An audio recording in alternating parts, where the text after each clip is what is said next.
Do we paint custom motorcycles here at Kandi's Rods and Kustoms? You bet we do. Check out this beautiful Harley Davidson motorcycle with a custom blue pearl paint job and inlaid painted silver metallic lettering.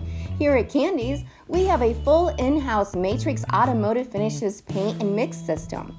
When this Harley Davidson originally came in, it was a solid color with previous pinstripe work that was improperly done and fading off. As with all motorcycles, we ask the owners to bring them in disassembled. This saves us a huge amount of time and therefore cuts the expense on the client's end. With every motorcycle we do, we take off the previous layer or layers of paint, fix any imperfections, and properly repair the common spots for rust where moisture lays. Once the pieces are ready, we get them in the booth for the first rounds of primer. After the primer cures, we meticulously hand sand them.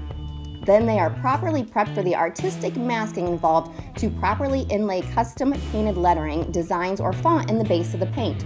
Once that part is finished, we can move on to the main focal color. In this case, it's this beautiful custom blue pearl that we created with our in-house system.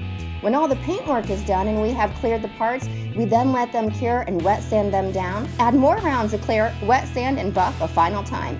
This produces a smooth as glass finish with no variances. To learn more about our hot rod shop and the team, and to see a variety of our past builds, visit us online at www.kandiscustoms.com. We're located at 1722 Claremont Avenue in the beautiful heart of downtown Ashland, Ohio. Don't forget to visit us on Facebook at facebook.com/KandisCustoms. We're also on Instagram.